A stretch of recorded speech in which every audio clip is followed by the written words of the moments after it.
जम्मू कश्मीर के पुलवामा में सुरक्षा बलों ने कल भी एक आतंकी को मार गिराया था, जिसकी पहचान श्रीनगर के रहने वाले शाहिद बशीर शेख के तौर पर हुई है। आतंकी शाहिद बशीर शेख 2 अक्टूबर को पावर डेवलपमेंट डिपार्टमेंट के कर्मचारी मोहम्मद शाफी डार की हत्या में शामिल था। डार की हत्या में जिस AK-47 राइफल का इस्तेमाल हुआ था, पुलिस ने उस AK-47 राइफल को भी बरामद करने का दावा किया है।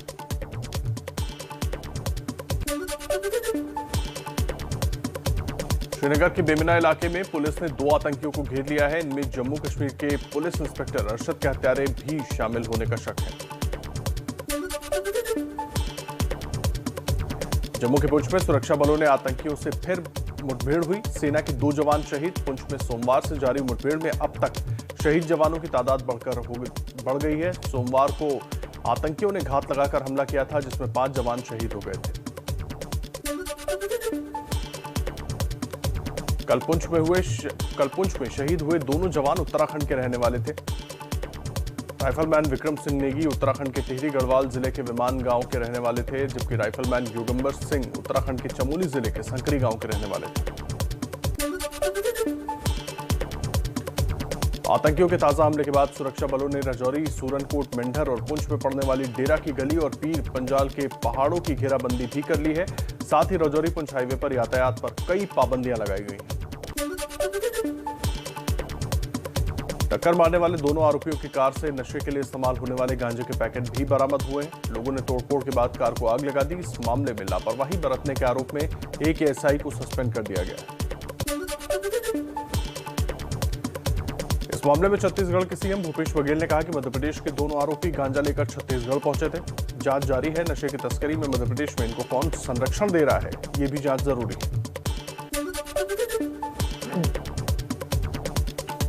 इसके साथ ही भूपेश बघेल ने जसपुर के मृतकों के परिजनों को 50-50 लाख की राहत राशि देने का ऐलान भी किया।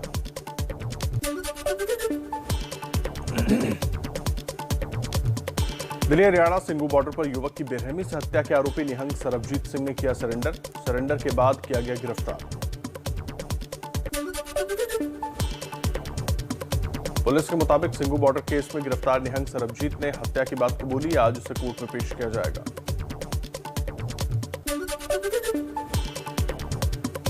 शुक्रवार को सुबह आंदोलनकारी किसानों के मंच के पास लटका मिला था एक युवक का शव के हाथ और पांव को बेरहमी से धारदार हथियार से काट दिया गया था।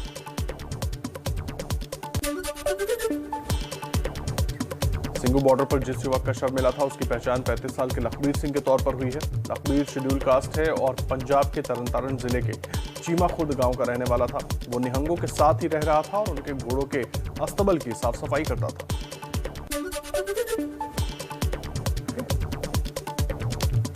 सिंगू बॉर्डर पर हत्या के मामले में संयुक्त किसान मोर्चा ने झाड़ा पल्ला।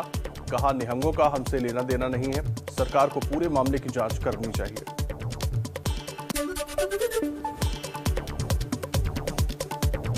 लखबीर सिंह की शादी हो चुकी थी और उसकी 3 बेटियां भी हैं, लेकिन उसकी पत्नी अलग रहती थी। वो तरन के चीमा कला गांव में मजदूरी करता था। घर वालों के मुताबिक पहले नशा भी करता था, लेकिन अब छोड़ चुका है। संयुक्त किसान मोर्चा आज बीजेपी सरकार की कथित किसान विरोधी नीतियों को उजागर करने के लिए तमाम बीजेपी नेताओं के पुतले जलाएगा। ये कार्यक्रम पहले 15 अक्टूबर को दशहरा के दिन होना था, जिसे धार्मिक भावनाओं को ध्यान में रखकर आज के लिए टाल दिया गया था। पंजाब में कांग्रेस का झगड़ा खत्म। राहुल गांधी से मिलने के बाद नवजोत सिंह सिद्धू ने पंजाब कांग्रेस अध्यक्ष पद से इस्तीफा वापस लिया। राहुल से उनके घर पर मुलाकात के बाद निकले सिद्धू ने कहा कि जो भी मुद्दे थे वो मैंने राहुल जी के साथ शेयर किए और वो सब हल हो गए हैं।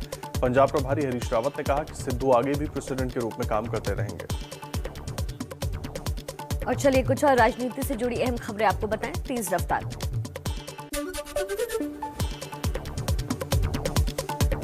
दिल्ली में आज कांग्रेस अध्यक्ष सोनिया गांधी की अध्यक्षता में कांग्रेस कार्य समिति की बैठक होने वाली है। लखीमपुर हिंसा समेत तमाम मौजूदा राजनीतिक हालात, आगामी विधानसभा चुनाव और संगठनात्मक चुनावों पर चर्चा होनी है।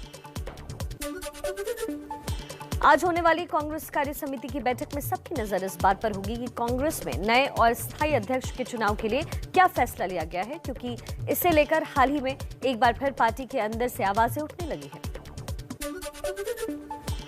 यूपी विधानसभा चुनाव के लिए कांग्रेस की प्रचार समिति का अध्यक्ष पीएल पुनिया को बनाया गया है। वहीं सलमान खुर्शीद की घोषणा पत्र समिति, राजेश मिश्रा को रणनीति समिति का प्रमुख बनाया गया। शिवसेना की दशहरा रैली में उद्धव ठाकरे ने इशारों में ड्रग्स केस को लेकर केंद्र सरकार पर बोला हमला। कहा, महाराष्ट्र में एनसीबी जोश में, लेकिन गुजरात कोर्ट पर पकड़े गए ड्रग्स में क्या कार्रवाई हुई। दशहरा रैली में उद्धव ठाकरे ने कहा है कि आवाज दबाने वाला कोई पैदा नहीं हुआ, हिम्मत है तो आओ, ईडी सीबीआई की धमकी देना ये मर्द की निशानी नहीं।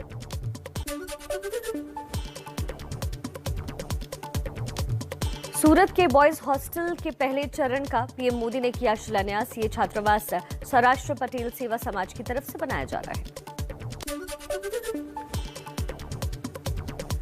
यूपी में बीजेपी और ओम प्रकाश राजभर के बीच बातचीत जारी। सूत्रों के मुताबिक यूपी चुनाव प्रभारी धर्मेंद्र प्रधान सीधे संपर्क में, स्वतंत्र देव सिंह भी ओम प्रकाश राजभर के संपर्क में हैं। जल्द सहमति बनने के आसार। पंजाब सरकार ने पराली जलाने पर पाबंदी लगाई हुई है, लेकिन भटिंडा जिले के दियोन गांव में किसान पराली जला रहे हैं। किसानों का कहना है कि सरकार ने हमें पराली को जलाने से रोकने के लिए कोई औजार मुहैया नहीं करवाए हैं और न ही कोई मुआवजा या फिर सब्सिडी दी है। अमृतसर में प्रशासन की मुहिम के बावजूद किसान लगातार पराली जला रहे हैं। अमृतसर के चब्बा गांव में किसानों द्वारा धान की फसल की कटाई के बाद पराली को जलाया जा रहा है। किसानों का कहना है कि सरकार अपना वादा नहीं निभा रही है, इसलिए हमें मजबूरन ऐसा करना पड़ रहा है। खाद के संकट की वजह से गुस्साए किसानों ने फतेहाबाद के एमडीएम कार्यालय पर ताला लगा दिया, जिसके बाद तहसीलदार और कृषि विभाग के अधिकारियों ने मौके पर पहुंचकर जांच की। गोदामों में सैकड़ों की संख्या में मिले खाद के कट्टे, किसान कार्रवाई पर अड़े। डीएपी खाद को लेकर फतेहाबाद में स्थिति तनावपूर्ण है। पंजाब में से लाई जा रही है डीएपी खाद को किसान संगठनों से जुड़े किसानों ने पकड़ा, मौके से फरार हुए चालक। रेवाड़ी के बाजरे और धान की सरकारी खरीद में देरी से परेशान किसान को अब डीएपी खाद के लिए भी लंबी कतारों में खड़ा होकर इंतजार करना पड़ रहा है। मुंबई की भिवंडी में फर्नीचर गोदाम में लगी भीषण आग, 50 से अधिक गोदाम जलकर हुए खाक। सारे गोदाम अवैध निर्माण कर बनाए जाने का लगा आरोप। आईपीएल 14 के फाइनल में कोलकाता को हराकर चौथी बार चैंपियन बनी Chennai super Kings. IPL Dhoni की चेन्नई टीम चौथी बार आईपीएल की चैंपियन बनी है। फाइनल में चेन्नई ने 193 रन का दिया था लक्ष्य। कोलकाता 20 ओवर में सिर्फ 165 रन ही बना सकी। धोनी की टीम ने कोलकाता नाइट राइडर्स को 27 रन से हराया। फाइनल में चेन्नई की जीत के हीरो रहे फाफ डू प्लेसी, जिन्होंने कोलकाता के खिलाफ 59 गेंदों में 86 रन की पारी खेलते हुए तेज अर्धशतक लगाया। धोनी की कप्तानी में चेन्नई की टीम ने चौथी बार आईपीएल का खिताब जीता। 2010, 2011, 2018 और 2021 में भी धोनी की टीम ने आईपीएल जीता था।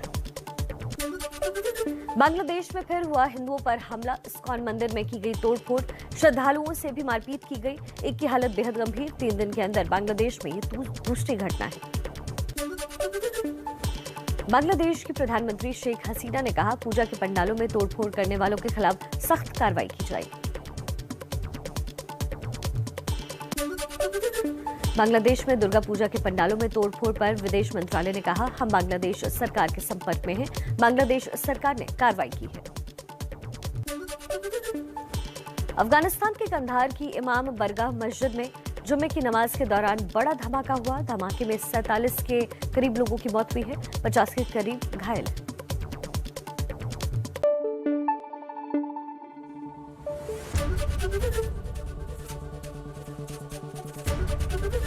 एबीपी न्यूज आपको रखे आगे।